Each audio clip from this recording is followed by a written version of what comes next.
네, 여러분 아마 1년 동안 처음 보신 분들도 계실 겁니다. 왜냐하면 1, 2부 예배를 합쳐서 이렇게 예배 드린 게 1년에 한 2번, 3번 이렇게 드리나요? 우리 옆 사람 인사 한번 하시죠. 반갑습니다 하고. 네, 처음 뵙습니다 이렇게 하셔도 되고 처음. 네, 그리고 아까 인사했지만 한 번 더 하면 좋을 것 같아요. 메리 크리스마스 한 번 더 축복했어요. 네. 오늘은 고린도후서 4장 1절에서 18절 말씀으로 우리 성탄 메시지를 여러분과 나누려고 합니다. 제가 대신 봉독해 드리겠습니다. 그러므로 우리가 이 직분을 받아 긍휼하심을 입은 대로 낙심하지 아니하고 이에 숨은 부끄러움의 일을 버리고 속임으로 행하지 아니하며 하나님의 말씀을 혼잡하게 하지 아니하고 오직 진리를 나타내므로 하나님 앞에서 각 사람의 양심에 대하여 스스로 추천하노라. 만일 우리의 복음이 가리었으면 망하는 자들에게 가리어진 것이라. 그 중에 이 세상의 신이 믿지 아니하는 자들의 마음을 혼미하게 하여 그리스도의 영광의 복음의 광채가 비치지 못하게 함이니 그리스도는 하나님의 형상이니라. 우리는 우리를 전파하는 것이 아니라 오직 그리스도 예수의 주되신 것과 또 예수를 위하여 우리가 너희의 종된 것을 전파함이라. 어두운 데에 빛이 비치라 말씀하셨던 그 하나님께서 예수 그리스도의 얼굴에 있는 하나님의 영광을 아는 빛을 우리 마음에 비추셨느니라. 우리가 이 보배를 질그릇에 가졌으니 이는 심히 큰 능력은 하나님께 있고 우리에게 있지 아니함을 알게 하려 함이라. 우리가 사방으로 우겨쌈을 당하여도 쌓이지 아니하며 답답한 일을 당하여도 낙심하지 아니하며 박해를 받아도 버림받지 아니하며 거꾸러뜨림을 당하여도 망하지 아니하고 우리가 항상 예수의 죽음을 몸에 짊어짐은 예수의 생명이 또한 우리 몸에 나타나게 하려 함이라. 우리 살아있는 자가 항상 예수를 위하여 죽음에 넘겨짐은 예수의 생명이 또한 우리 죽을 육체에 나타나게 하려 함이라.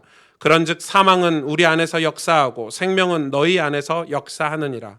기록된 바 내가 믿었으므로 말하였다 한 것 같이 우리가 같은 믿음의 마음을 가졌으니 우리도 믿었으므로 또한 말하노라. 주 예수를 다시 살리시니가 예수와 함께 우리도 다시 살리사 너희와 함께 그 앞에 서게 하실 줄 아노라. 이는 모든 것이 너희를 위함이니 많은 사람의 감사로 말미암아 은혜가 더하여 넘쳐서 하나님께 영광을 돌리게 하려 함이라. 우리 16절, 17절, 18절을 같이 읽겠습니다. 그러므로 우리가 낙심하지 아니하노니 우리의 겉사람은 낡아지나 우리의 속사람은 날로 새로워지도다. 우리가 잠시 받는 환난에 경한 것이 지극히 크고 영원한 영광에 중한 것을 우리에게 이루게 함이니 우리가 주목하는 것은 보이는 것이 아니요 보이지 않는 것이니 보이는 것은 잠깐이요 보이지 않는 것은 영원함이라. 아멘. 네, 오늘은 예배 시간이 조금 소란스러울 수 있습니다. 우리 꼬꼬마들이 같이 예배드리기 때문에 꼬꼬마들 어디 조용한 데로 이렇게 가두지 마세요. 오늘은 조금 떠들어도 되고 같이 예배드려도 되는 날이니까 네, 너무 좋습니다. 크리스마스는 이 예수 그리스도 크라이스트하고 마스 예배라는 단어가 합쳐진 이 그리스도가 이 땅에 오신 것을 기념하여 드리는 예배가 바로 크리스마스입니다. 그래서 크리스마스 때 예배 안 드리면 불법입니다. 크리스마스 단어 자체가 그리스도와 예배가 합쳐진 단어입니다. 그래서 우리가 하나님이 우리에게 오신 것을 경배해서 드리는 예배고, 우리나라에 처음으로 이 크리스마스가 이렇게 유래된 것은 지금의 이화여대죠. 이화학당, 그 당시에 이화학당이었는데 이 스클렌틀 여사라고 이 선교사셨죠. 이 교육 선교사로 우리에게 오신 스클렌틀 이 선교사께서 1886년 처음으로 크리스마스에 대해서 이화학당에 온 학생들에게 설명을 하고 오늘은 수업을 하지 않겠다. 이게 첫 유래가 됐습니다. 그래서 그 당시에 뭐 기독교라는 게 잘 없을 때잖아요. 거의 조선시대 말기니까.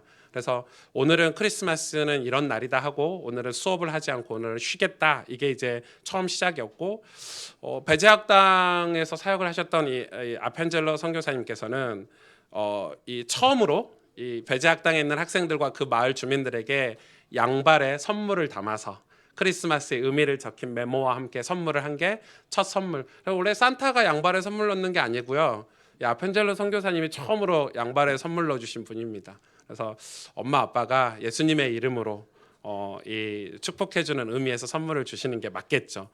그리고 이 크리스마스가 공휴일인 이 동북아시아 지역의 나라는 거의 없죠. 오랜 그 천주교 영향을 받은 필리핀이나 뭐 마카오, 싱가포르 이런 데는 크리스마스가 공휴일이긴 하지만은 여러분 우리 가까운 이웃 나라인 일본, 뭐 대만, 오히려 대만은 지금 오늘이 제헌절이에요. 그리고 중국 이런 나라들은 크리스마스가 공휴일이 아니에요. 제가 일본에 제 친구 선교사가 있는데 저희 생방송을 오늘 보고요. 크리스마스 예배가 없어요. 공휴일이 아니니까요. 우리나라만 이 크리스마스가 공휴일이에요. 여러분 그것도 잘 모르셨죠? 웬만한 나라가 다 공휴일인 것 같고 이 성탄 예배를 드린 것 같은데 그렇지 않고요. 이 성탄 예배는 우리 건국 초기에 이승만 대통령께서 크리스찬이셨죠. 그때 당시 기독교 인구가 한 2%일 때 대통령의 힘으로 우리 크리스마스를 공휴일로 공식 국가 지정 그 쉬는 날로 기독 탄생일이라는 이름으로 이 공휴일을 지정을 했습니다. 그때가 벌써 정말 옛날이죠. 오래전에. 그래서 정말 오랫동안 우리는 이 예수님 오신 날을 축하하고 하나님께 영광 돌리고 이렇게 예배드리고 할 수 있었던 축복이 우리나라에 있었던 것 같고요. 정말 우리나라는 이런 선교사님들과 믿음의 선배들 때문에 우리가 이 크리스마스의 의미를 이렇게 깊게 가질 수 있었던 것 같아요. 그런데 조금 아쉬운 거는 여러분 느끼시겠지만 예전처럼 길거리에 캐롤이 나오지 않고 그쵸? 예전처럼 교회들이 이 성탄 추리를 화려하게 하지도 않고 이상하게 약간 문화가 그렇죠.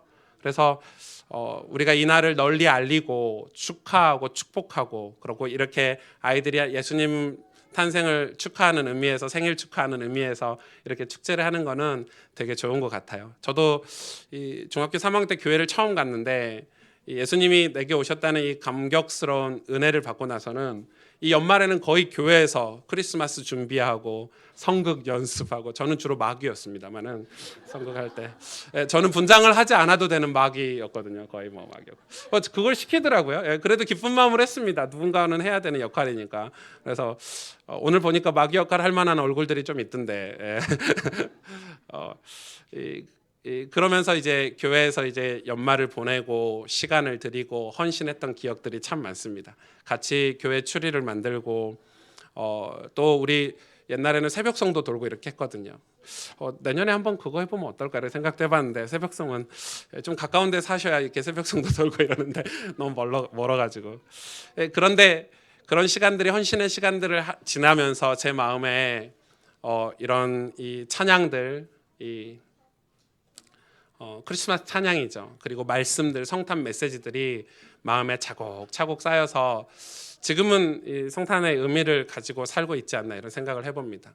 여러분 이 성탄절에 우리가 하나님 앞에 헌신하고 찬양을 드리고 영광 돌려드리는 게 우리가 지금 이렇게 하고 있다는 게 얼마나 큰 복인지 아셨으면 좋을 것 같습니다. 오늘 여러분에게 성탄의 메시지를 5가지 정도 오늘 고린도 후서의 말씀으로 전하고자 합니다. 첫 번째는 더 이상 낙심하지 않기를 바랍니다. 낙심은 어디서 올까요? 오늘 고린도후서 4장 1절에 보니까 이 낙심은 숨은 부끄러운 일에서 온다고 합니다. 다시 말해서 낙심은 우리가 막 낙심하고 막 우리가 막 우리를 힘들게 하는 게 마치 하나님이 우리에게 낙심을 주신 것 같고 막 사단 마귀가 우리에게 낙심을 주는 것 같지만 성경은 정확히 얘기하고 있습니다. 숨은 부끄러운 일이 우리에게 낙심을 줍니다.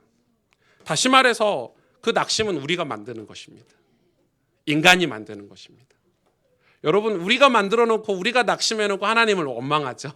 마귀가 그랬다면서. 사실 마귀도 조금 불쌍합니다.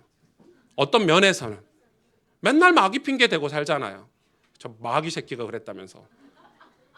마귀가 그런 새끼는 맞는데 맞긴 한데 사실 오늘 성경은 숨은 부끄러운 일 이게 뭘까요? 죄죠. 죄는 우리를 낙심하게 만듭니다. 여러분이 은밀하게 짓고 있는 죄, 우리가 남을 비방하고 정죄하고 우리가 조급하게 세상 것을 추구하고 살아가는 모든 우리의 삶들, 불신자와 세상에 영향을 받고 사는 모든 삶들은 우리에게 뭘 주냐면 낙심을 줍니다. 큰 낙심을 줍니다. 그래서 우리는 이 낙심은 우리에게 하나님의 말씀을 혼잡하게 하고 진리를 가로막습니다.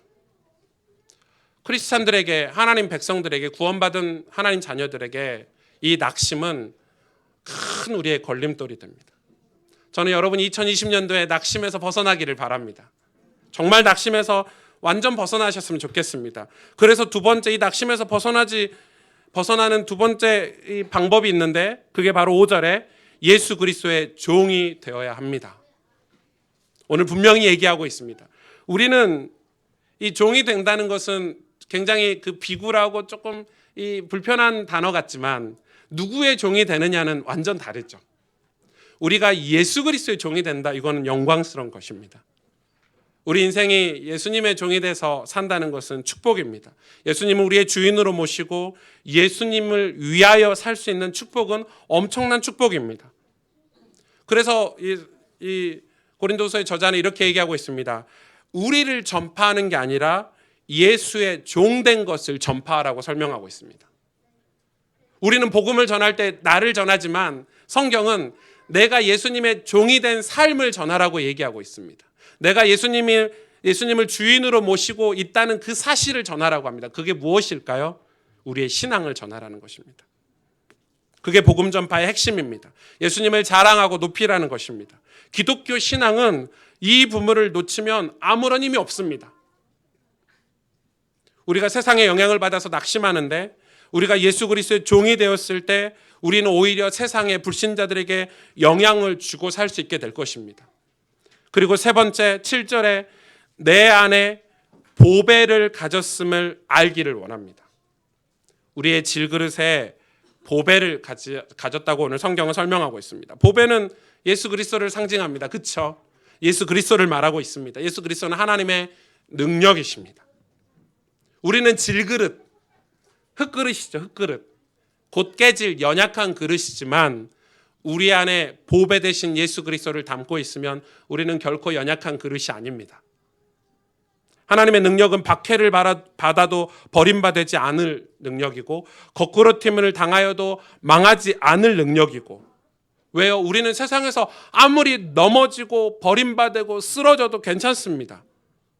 우리 안에 예수 그리스도가 계시기 때문에 하나님 우리를 셈하고 계시고 우리를 지켜보고 계시며 우리의 모든 행동과 우리의 모든 삶을 하나님이 보호하시고 인도하십니다. 왜냐하면 우리는 천국 백성이니까요. 그게 바로 구원입니다. 생명입니다. 그래서 사망이 우리를 집어삼킬 수가 없습니다. 그런데 왜 우리는 낙심하고 살아갈까요? 그런데 우리는 왜 도대체 이렇게 많은 낙심 속에서 이 시대에 살아갈까요? 바로 내 안에 보배 되신 예수 그리스도가 없기 때문입니다. 우리 가정이 왜 낙심 속에서 가정생활이, 가정의 그런 불화와 염려와 근심이 많을까요? 가정에 예수 그리스도가 없기 때문입니다. 예수 그리스도가 우리 안에 계시다면, 정말 그 예수님을 우리가 그 예수님이 어떤 분인 줄 안다면 우리는 더 이상 낙심하지 않고 살 수 있습니다. 네 번째, 15절에 뭐라고 얘기하냐면 은혜와 감사를 고백하라고 이야기하고 있습니다. 그게 하나님께 영광 돌리는, 내 안에 보배 되신 예수 그리스도를 깨달은 사람의 삶이라고 성경은 말하고 있습니다. 은혜와 감사를 하고 살라는 것입니다. 여러분, 은혜와 감사는 하면 할수록 엄청난 영향력이 있고 능력이 있다는 걸 기억하시길 바랍니다. 거짓말도요, 계속하면 실력이 늡니다. 그렇죠? 거짓말도 계속 하다 보면 실력이 늘어요. 죄도 작은 죄를 계속 짓죠. 그게 안 걸리면 그게 저주예요. 죄는 지었을 때 걸려야 돼요. 여러분, 나쁜 짓은 초기에 걸리는 게 축복이에요. 내가 누구에게 사기쳤는데 걸려서 경찰서에 갔다 온 건 복이에요. 만약에 그게 안 걸리잖아요, 계속. 그 인생은 진짜 파멸이에요. 음주운전을 했어요. 걸려야 돼요, 경찰한테. 그게 축복이죠. 맞죠? 인정 안 되시는가 본데. 네, 걸려야 돼요. 안 걸리면 계속해요. 습관이 되고 중독이 돼서 나중에 그건 파멸이 돼요. 여러분, 그래서 우리가 그런 죄가 이렇게 막 발견되고 누군가에게 들키고 이걸 축복으로 생각하셔야 돼요. 인생을 크게 봤을 때는. 우리가 천국이 있다고 생각했을 때는 더 큰 축복이에요. 아, 내가 죄인이구나. 그런데 이 죄도요, 계속 반복하면 실력이 돼요. 근데 우리는 사단은 이 마귀는 그런 삶을 우리에게 이야기하죠. 그래서 성경은 이 얘기하는 거예요. 은혜를 반복하라는 거예요. 은혜를 계속 받으라는 거예요. 그리고 날마다 감사하래요. 범사에 감사하래요. 감사가 계속하면요, 나중에는 내 삶이 감사의 삶이 돼요. 은혜를 계속 받으면 그 은혜가 내 삶을 바꿔요. 새 삶으로. 놀랍죠. 여러분 찬송 불러보셨어요? 아침에 일어나서 출근할 때 찬송을 틀어놓고 찬송을 부르면서 출근해 보세요. 여러분 삶이 얼마나 변화되어 있는지, 얼마나 놀라운지, 어떤 기적이 일어나는지 안 해보셨죠? 근데 아침부터 여러분 뭐 트로트 곧 주고 가는 아이고 니마 나도 곧 간다 뭐 이런 거 틀고 이렇게 다니시면 어떻게 되겠어요? 사람이 하나님 그렇게 창조를 하셨어요. 동물들도 우리가 집에서 키우는 애완 그 동물들도 축복해주고 사랑해줘서 완전 달라지죠. 그런데 우리는 우리 안에 계신 예수 그리스도로 인해서 감사하고 그의 은혜와 가까운 삶을 살 때 어떤 삶이 될까요? 사단은 그런 우리의 마음을 빼앗습니다. 나를 살리신 예수가 아니라 세상 것으로 자꾸 살기 시작하면 우린 결코 감사할 수 없고 은혜를 받을 수가 없습니다. 그런 삶은 나중에 허무하고 공허만 남게 되죠. 마지막으로 여러분에게 성탄 메시지를 전합니다. 우리는 그러기 위해서 영원한 것을 보고 살아야 됩니다. 오늘 16절 18절 같이 읽었죠. 세상 것은 다 낡아집니다. 여러분 다 새 것 같지만 화려한 것들은 다 새 것, 최신 이런 단어를 쓰죠. 아, 우리 최신 시설이야. 새 거야. 아파트도 여러분 새 아파트 입주하면 좋잖아요. 곧 낡아집니다. 가정이 행복한 것은 아파트가 새 거여서 행복한 게 아니라 엄마 아빠가 화목할 때, 마음이 넉넉하고 여유가 있을 때 화목한 거지. 새 아파트 들어간다고 마음이 바뀝니까, 여러분? 생각이 바뀌나요? 아니죠. 영원한 것을 우리는 보고 살아야 됩니다. 낡아질 것을 보고 살면요, 계속 낙심합니다. 계속 세상은 그런 것들을 추구하게 만들죠. 영원한 것을 바라보지 못하게 만듭니다. 그러나 우리는 하나님의 백성들은 예수 그리스도로 말미암아 영원한 천국 백성이 된 저와 여러분은 영원한 천국을 바라보고 살아야 됩니다. 영원한 구원을 바라보고 살아야 됩니다. 그럴 때 어떻게 되냐? 우리의 속사람이 날로 새로워진다고 고백하고 있습니다. 속사람이 새로워진다는 것은 내 속사람이 감사가 있고 은혜가 있다는 표현이겠죠. 다 연결되는 메시지지만 구원의 감격과 감사, 그게 낙심을 이기고 우리를 사방에서 우겨싸는 것들을 극복하고 이겨내고 하나님 백성의 삶을 살게 할 것입니다. 저는 그렇게 생각합니다. 우리 1980년대 아니 1800년대 1900년대 막 그 우상 숭배가 심했던, 그리고 전쟁과 재앙이 많았고 가난이 많았던 그 당시의 크리스찬들보다 지금 우리가 예수 믿기 더 힘든 시대다. 저는 그렇게 정의를 내리고 싶습니다. 그때는 물리적인 핍박을 받았고 교회를 가도 얼마나 많은 그런 눈총을 받았고 그랬지만 그들 마음에는 감사가 있었습니다. 여러분, 과거의 기록들을 그래서 우리가 공부하고 배우는 것이죠. 그 눈물을 흘리면서 예배드리러 가는데 찬송을 부르면서 애 등에 들쳐 업고 양손에 애 데리고, 애가 한둘이야 말이죠. 그렇게 10리길이면 몇 킬로인가요? 4킬로인가요?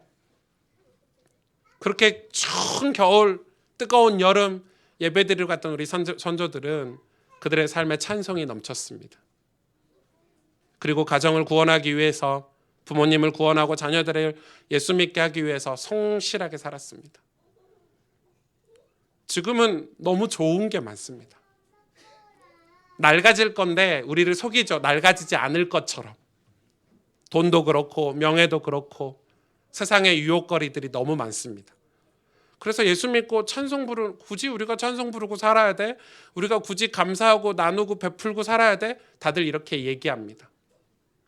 여러분, 영적인 눈을 떠서 보십시오. 우리 주변을 보십시오. 여러분, 점차 예수님이 그리스도라는 사실을 점차 못하는 그런 문화가 우리를 이렇게 옥죄이고 있다는 것을 느끼셔야 됩니다. 교회를 무너뜨리고 신앙을 무너뜨리고 복음을 희미하게 만드는 세력들이 있다는 사실을 아셔야 합니다.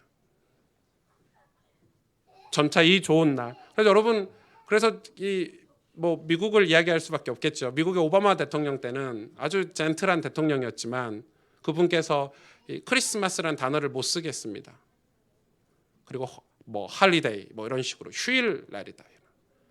그래서 의도적으로 그런 광고를 내고요. 그래서 지금 대통령이 그걸 다시 회복했죠. 그래서 많은 그 신앙인들이 지금 대통령을 좀 괴팍하고 이상하게 생겼는데 지지를 하는 것입니다. 신앙은 그렇게 중요합니다. 자꾸 우리를 이 영원한 것을 보지 못하게 살도록 만드는 것이죠. 누가복음 1장 68절에서 79절에 세례 요한의 아버지 사가랴가 예수님 태어나신 것을 이렇게 예언했습니다. 이건 제가 읽어드릴게요. 찬송하리로다 우리 주 이스라엘의 하나님이여 그 백성을 돌보사 속량하시며 우리를 위하여 구원의 뿔을 그 종 다윗의 집에 일으키셨으니 이것은 주께서 예로부터 거룩한 선지자 입으로 말씀하신 바와 같이 우리 원수에게서와 우리를 미워하는 모든 자의 손에서 구원하시는 일이라. 우리 조상을 긍휼히 여기시며 그 거룩한 언약을 기억하셨으니 곧 우리 조상 아브라함에게 하신 맹세라. 우리가 원수의 손에서 건짐을 받고 종신토록 주의 앞에서 성결과 의로 두려움이 없이 섬기게 하리라 하셨도다. 이 아이여 내가 지극히 높으신 이의 선지자라 일컬음을 받고 주 앞에 앞서가서 그 길을 준비하여 주의 백성에게 그 죄사함으로 말미암는 구원을 알게 하리니 이는 우리 하나님의 긍휼로 인함이라. 이로써 돋는 해가 위로부터 우리에게 임하여 어둠과 죽음의 그늘에 앉은 자에게 비치고 우리 발을 평강의 길로 인도하시리로다 하니라. 아멘.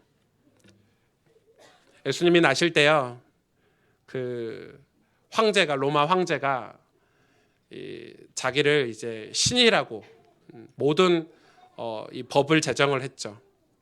그래서 여러분 아우구스라는 단어 들어보셨죠? 그게 이제 신이라는 뜻인데 그 호칭을 처음으로 쓴 황제가 이제 일어났습니다. 그래서 이제 뭐라고 그 로마 법에 제정이 되어 있냐면 로마 황제는 그 아우구스는 이 로마 모든 법에서 제외가 된다라는 처음으로 칙령을 내렸습니다. 여러분 법에서 제외되는 사람이 어디 있습니까? 신이죠. 나는 법에 해당하지 않는다는 겁니다. 모든 법에서 나는 제외가 된다. 그래서 이 로마 황제가 그 당시 로마 황제가 모든 그 인구를 다 조사하고 재산을 다 조사하고 이럴 때가 있었습니다. 그 와중에 이제 이 황제가 난다. 예수 그리스도가 난다 이렇게 되니까 이 어린 아이들을 이제 잡아 죽이는 사건이 벌어졌죠. 그래서 이제 마리아하고 요셉이 그 사실을 이 천사들로부터 듣고 이주를 했죠. 이주를 해서 그냥 아이가 나면 혹시 잡아서 죽일까봐 그래서 마구간에서 아이를 낳은 것입니다. 마구간에서 아이를 낳으면 누가 모르잖아요. 그래서 마구간에서 아이를 낳은 것입니다. 그러면서 구약의 말씀이 성취가 됐죠. 지극히 작은 자로 지극히 가장 낮은 곳에 메시아가 오실 거다는 말씀이 성취가 된 것입니다. 예수님이 이 땅에 오셔서 우리를 구원하셨는데 그 당시 상황도 녹록치 않았습니다. 가장 어두울 때였습니다. 로마가 세계를 정복할 때지만 이스라엘은 종교 지도자들이 가장 부패할 때입니다. 그리고 백성들은 가난과 질병으로 삶이 무너져 있을 때였습니다. 예수님이 그때 오셨습니다. 어디에 오셨냐면 말구유에 오셨습니다. 그리고 30년을 예수님이 준비하셨죠. 그리고 30살이 딱 됐을 때 성경의 예언대로 공생의 사역을 시작하신 게 마태, 마가, 누가, 요한복음에 기록이 되어 있습니다. 그 예수님께서 저와 여러분의 모든 죄 문제를 십자가에 지시고 부활하셨습니다. 그리고 하늘 보좌에 앉아 계시고 지금 우리 마음속에 말씀이 육신이 되어 우리 가운데 거하심에 우리 안에 예수 그리스도를 모실 수 있는 축복을 허락해 주셨습니다. 예수님을 구주로 영접하는 저와 여러분에게 성령께서 우리 안에 임하셔서 우리와 함께 하신다고 기록되어 있습니다. 그분은 지금 하늘 보좌에 계시지만 영으로 우리와 함께하고 계십니다. 그리고 예수님은 다시 오실 것입니다. 재림주로 오실 것입니다. 언제요? 땅끝까지 복음이 증거되면 끝이 오리라 약속하셨습니다. 우리는 죽어서 우리가 그 전에 예수님이 오시기 전에 우린 죽으면 천국에 가고 육신은 흙에 가지만 예수님이 재림할 때 그 육신까지도 부활한다고 성경은 기록되어 있습니다. 완전한 부활이죠. 우리는 반토막만 부활되는 그런 존재가 아닙니다. 그래서 우리는 이 땅에 교회를 세우고 우리의 직업과 우리의 가정, 우리의 삶을 통해서 이 복음을, 이 기쁜 소식을 만방에 전하는 사명을 가지고 사는 것입니다. 그런데 우리를 방해하는 세력들이 있습니다. 사방에 우겨쌈을 당하여도. 우리를 낙심하게 하는 존재가 있습니다. 우리를 분열시키는 존재가 있습니다. 우리로 하여금 세상 것에 유혹되게 만들고 우리로 하여금 영원한 것을 바라보지 않고 썩고 낡아질, 다 사라질 것들을 향해서 마음을 빼앗기게 하는 미혹하는 영이 있다고 오늘 고린도후서에는 기록되어 있습니다. 가스펠 교회 우리 사랑하는 가족 성도 여러분, 2020년에 송구영신 예배 때도 말씀드리겠지만 제가 소망하는 게 몇 가지가 있습니다. 여러분 낙심하지 마시길 바랍니다. 우리가 낙심할 때에는 예수 그리스도를 다시 회복하시면 됩니다. 우리가 낙심하고 있을 때 우리의 이웃들, 우리의 가족들, 우리의 자녀들은 영적인 어려움을 겪습니다.